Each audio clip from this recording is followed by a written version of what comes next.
நிமிஷம் கழிச்சு வரக்கூடாதா? ஏன் என்ன கெட்டு போச்சு? இன்னும் 5 நிமிஷம் கழிச்சு வந்தீங்கன்னா கிணத்துல தண்ணி எடுத்துக்கோங்க. ஒரு நாட்டு மன்னரு எவ்வளவு அரண்மனை எவ்வளவு இடம் இருக்குது? என் கல்லு தாப்பால் போட்டு சரி. இல்லைங்க, தாப்பால் ஒன்று போயிடுச்சு.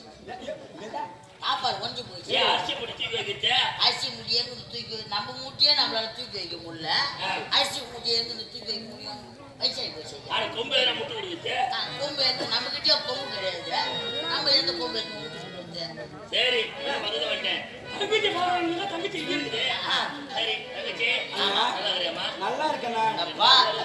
எங்க அம்மா எங்கெங்க பேசுறா? பெருசா பெருசா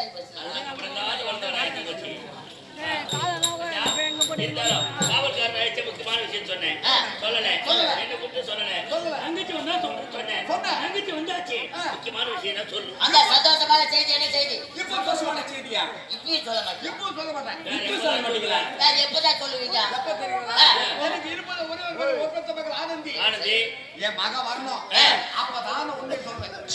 உன் மகன் வந்தா உண்மை சொல்லுவேன். உண்மை சொல்வேன். இவ்வளவுதானே? சரி நீ போன கொண்டு வர. இல்ல மகள் ஆனந்தி வா. சரி அப்போ தங்கச்சி அண்ணா கணவன் மனைவிக்குள்ள ரகசியம் இருக்க கூடாது சொல்லுவாங்க. ஆமா. அப்ப ரகசியமான கணவன் மனைவிக்குள்ள இருந்து விட்டால் சந்தேகத்தை உருவாக்கும். ஆமா. அந்த சந்தேகமே குடும்பத்தை விரிசல உருவாக்கும். ஆமா ஆமா ஆமா. உன் கணவன் மனதுக்குள் ஏதோ ஒரு ரகசியம் மறைந்து இருக்கிறது. அந்த ரகசியம் என்ன என்று உனக்கு தெரியாம இருக்காது. அண்ணா என்ன சரிச்சிட்டு ரெண்டு பேரும் சேர்ந்து அண்ணா நீ பேசுவதெல்லாம் தவறு. ஏன் எப்படி என்றால் நான் யாரு? என்னோட பிறந்தவன். ஆமா. அப்படி இருக்கும் பொழுது இந்த குடும்பத்துல எந்த ஒரு சிறிய துளி அளவு ஒரு விஷயம் நடந்தா கூட அது உடனே என்கிட்ட சொல்லுவியே. ஏதோ ஒரு ரகசியம் மறைஞ்சிருக்கு. அந்த ரகசியம் தெரியுமே. அந்த ரகசியம் எனக்கு நிச்சயமா தெரியல. ஐயா அத சொல்லிட்டாருல்ல.